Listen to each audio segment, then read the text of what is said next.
Ciao a tutti gli amici di mattoscacco.com e ben ritrovati in questa nuova video lezione. Oggi parliamo sì di aperture, in particolare di difese, e se stai cercando una risposta univoca alla domanda qual è la migliore difesa in assoluto, in realtà è molto soggettiva la cosa, anche perché se andiamo a analizzare le partite dei grandi maestri, ognuno ha diversi modi di rispondere. Per esempio alla classica apertura E4 c'è chi risponde con E5, c'è chi risponde con C5, ma non è raro anche vedere risposte come E6 o come C6.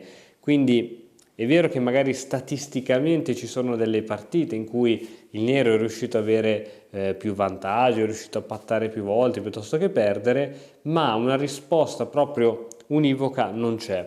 Tuttavia c'è un tipo di difesa che voglio mostrarti oggi che può essere per te la migliore, nel senso, se non hai purtroppo tempo per stare dietro a tutta la teoria dell'apertura e delle difese, quindi studiare tutte le difese che si possono utilizzare con E4, tutte le difese che si possono utilizzare con D4, C4, cavallo F3, eccetera, eccetera, puoi utilizzare sempre questa difesa. È una delle difese universali proprio perché si può comunque utilizzare indipendentemente da ciò che gioca il tuo avversario. Andiamo a analizzare ora non tutta la partita, a noi ci serve solo l'apertura e al massimo il medio gioco. Il bianco apre con E4. Questa difesa, essendo una difesa moderna, G6 con lo scopo ovviamente di fianchettare a breve. D4, alfiere G7 che va subito a creare pressione contro il punto D4. Cavallo F3 andando a super proteggere il punto D4 e a liberare un pezzo per l'arrocco, e ovviamente questa qui porta poi a altri tipi di difese. Si gioca comunque per ora D6 e dopo questa cavallo C3. A6, evitando giocate di questo tipo, ma non è una mossa fondamentale, però fa parte proprio di questa difesa, la cosiddetta difesa ippopotamo che magari avrai sentito nominare. Alfiere E3. Qual è lo scopo di alfiere E3? Tutte le volte in cui vedi questa mossa c'è uno scopo di base. Lo scopo è quello poi di giocare donna di 2 e di andare a sfianchettare l'arrocco, l'alfiere, e quindi andare a creare debolezza, perché si presume che a breve il nero giocherà questo, dopodiché alfiere H6 andando a cercare di rendere l'arrocco più debole possibile.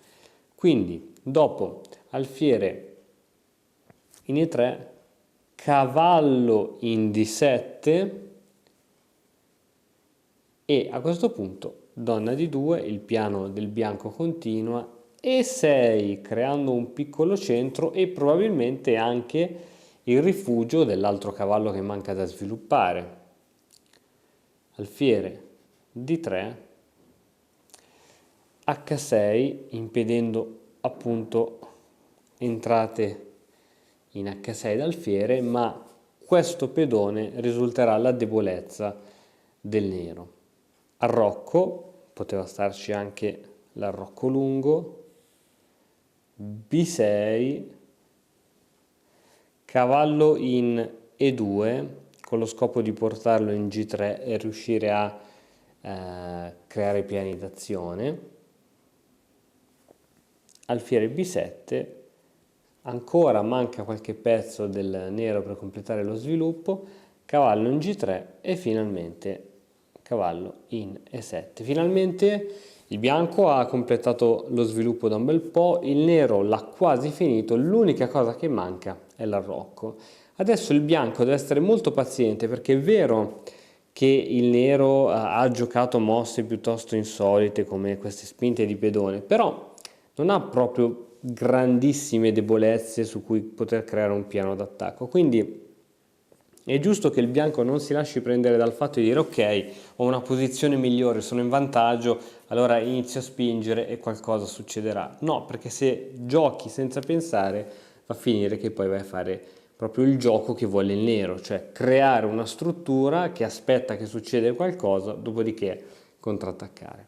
H3, un'ottima mossa d'attesa e una fuga in futuro per il re ci vuole sempre. Chiaramente il nero ora non può arroccare perché, ripeto, se il nero toglie la torre da questa colonna cade il pedone, per questo dicevo che quel pedone è la debolezza. Il nero però deve fare qualcosa, non può passare semplicemente la mossa. Si spinge in F5, oh, qui sta succedendo finalmente qualcosa. C4, tanto questo pedone è difeso sia dall'alfiere che dal cavallo. Cavallo F6 andando a ulteriormente a creare minacce, a sopportare la presa in E4 e ora D5 andando ad annullare l'effetto dell'alfiere. F per E4, cavallo per E4 e per D5, cavallo per F6 scacco, alfiere F6, C per D5. Chiaramente qui il nero non può catturare il pedone perché dopo ovviamente cavallo per seguirebbe lo scacco in G6 molto pericoloso e dopo alfiere per comunque scacco in G6, cavallo per e donna per D5, la donna bianca si centralizza e impedisce sia l'arrocco corto che un eventuale arrocco lungo, perché quindi questo tipo di mossa chiaramente non si può fare. Ritorniamo alla situazione di prima dove c'è questo pedone sotto. Ora ricordiamoci che c'è questo pedone che è da solo. Ora donna D7, alfiere in E4, finalmente questo pedone protetto, arrocco lungo e ora finalmente il bianco è riuscito ad avere un pedone in più, però questa mossa era proprio voluta dal nero, proprio per cercare di aprire un pochettino questa colonna. Ora, chiaramente il bianco sta bene, ha questo pedone fortissimo che inibisce e controlla queste due case bianche molto importanti. C'è questo pedone debole che è tenuto solo da questo cavallo, che sicuramente in futuro può andare a cercare posizioni più attive.